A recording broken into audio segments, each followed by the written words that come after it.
Welcome to the Ben Data Podcast. We're calling a spade a spade. Cheryl Reeve, one of Caitlin Clark's biggest haters, finally decided to give it up.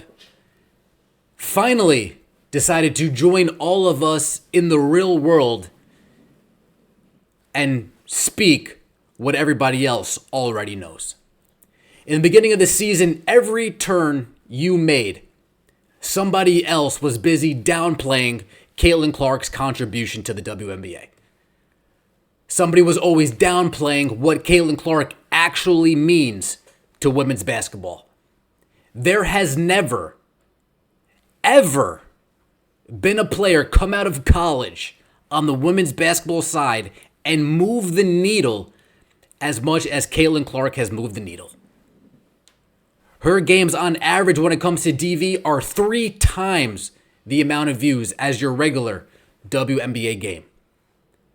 While the Indiana Fever are averaging 16,000 fans home and away, the next closest team are only averaging 10,000 fans.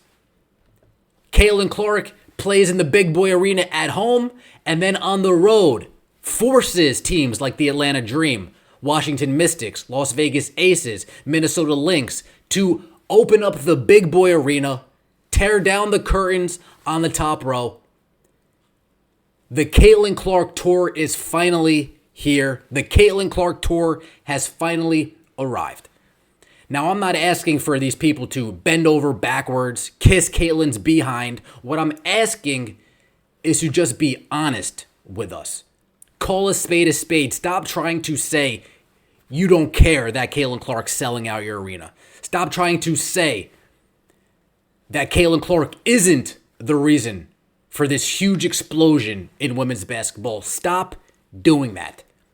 And finally, Cheryl Reeve, after snubbing her from the Olympic team, after I had no second thoughts about it, after I don't give two shit. After all of that, we finally arrive where Cheryl Reeve can't help but to give it up.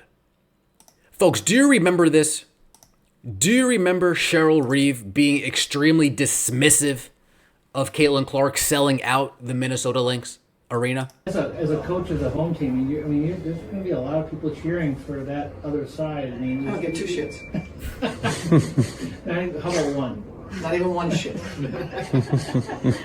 But as a coach, I don't give 2 shits. I don't give 1 shit. Cheryl, you must not realize that Minnesota is the second home for Caitlin Clark. So you saying that does nothing but isolate a fan base that comes over and supports. You don't think that Minnesota Lynx fans are equally, if not more, fans of Caitlin Clark just based on the region, just based on how this country's set up? You have lost your mind. When Caitlin Clark got called for travel this past game, the entire arena booed. There are a lot of Caitlin Clark fans there. A majority of Indiana Fever fans there. Maybe you should give it 2 shits. Maybe instead of saying, I don't care, the answer should have been like, man, I am very appreciative that now we get more people in the building to watch this great sport. Instead of being so dismissive, so whatever about it, how about we actually say some positive things, speak some truth into the world? Lo and behold, Cheryl Reeve is finally coming around. I'm not sure if she got new talking points. I'm not sure if the owner said, Cheryl, let's not isolate all these fans.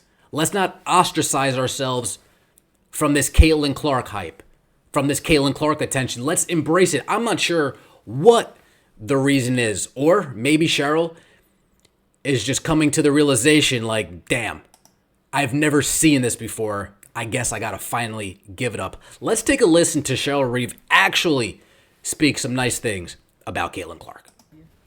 Yeah, we haven't seen him a lot. I'll say that. What I have seen, and coming into the season, watching her in college, I said the single best thing that she does that young players don't do is she plays at an incredible pace. And pace can get you really, really far, and there's great value in that. Pace and passing, I think, are her two greatest things. I know the sexier part is probably the logo 3, but the pace and the passing is what makes her exceptional in my mind. The importance of the W, you're all standing here.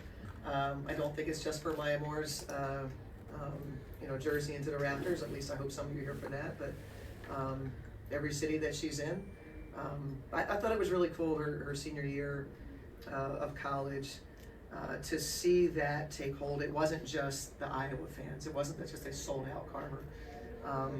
She became a road show.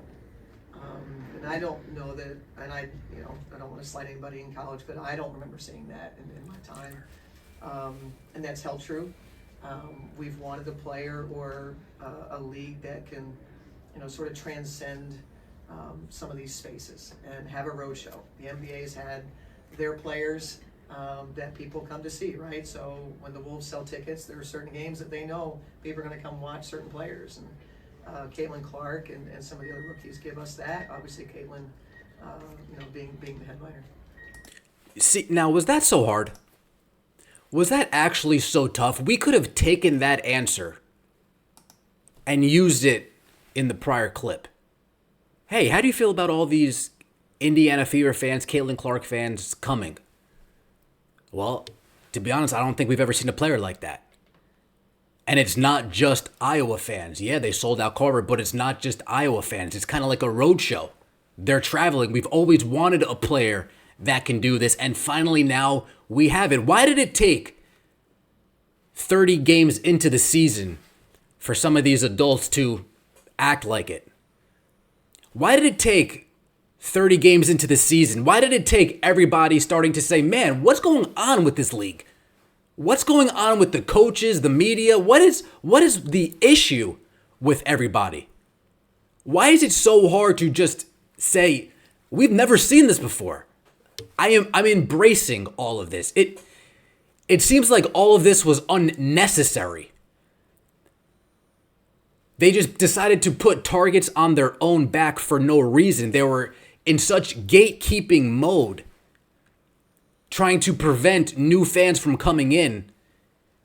Did they realize that it's not going to work? Did they realize that regardless, we are going to be watching her games anyway? And the trickle effect is, I haven't seen people talk about the Las Vegas Aces, and 500,000 people tuned into that Las Vegas Aces game on Wednesday. In a league that's used to 400,000 folks, the Aces against the Lynx on Wednesday, 500,000. Why were those numbers so high? Asia Wilson? No. Minnesota Lynx? No. 2 teams ahead of the Indiana Fever in the playoff run. Indiana Fever fans were tuning in to see how this is possibly going to shape out. How this is possibly going to shake out. And the takeaway from that game was, damn, what's with this unanimous MVP talk? Nafisa Collier should be the MVP. Do you see what she's doing? Without Caitlin Clark, you won't get these new eyeballs saying that about your new player. The unanimous MVP conversation was dead. You guys were letting that float around. That was going to stay the storyline the whole entire season until the fans are like, wait a second, this is the unanimous MVP? Let's hold our horses here. The new fans who weren't buying that narrative, let's hold our horses here. So let's embrace what's going on right now instead of keep pushing what's going on right now. She actually said something else, which might have been the kindest words she's ever spoken. Let's take a listen. What is tonight like for you, having these people in the same building? The people in the same building? Caitlin and Maya. Well, I wish one was playing for us. Either one. I would say either one. Either one, right? Was it in jest? Was it a joke? Of course it was in jest. Of course it was a joke. But it was playful because there's some truth to it. It's funny because there's truth. She would take either one at this point. Hey, Maya, you've only been retired not too long. Come back. Come join us. Hey, Caitlin. Ooh, I'd like to see you and Kali on the same team. Well, hot damn. It's not that hard.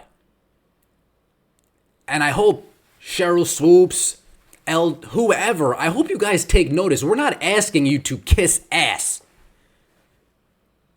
Just be honest with us. Don't lie to us. Don't act like we're fools. This is Caitlin Clark in Minnesota signing autograph after autograph after autograph after autograph. This is the Caitlin Clark tour, the CC tour when she's on the road. And these away teams need to embrace that. Otherwise, you're going to be turning more fans away. Fans who've tuned in for the first half of the season and didn't come back because of all this negativity, because of all this nonsense. 50 Cent once said, "Back then you didn't know me, now I'm hot, you're all on me." Why did it take so long? Cheryl Reeve, I appreciate the kind words. I know my appreciation doesn't mean much. But from somebody who just continues to get lied to, I actually felt like those comments were honest and genuine. And I salute you for that. It's the Ben Daniel Podcast. We're calling a spade. I appreciate all of the support. Let me know what you think in the comments section below. We are in the venue Monday night. Take it easy, guys. Enjoy the rest of your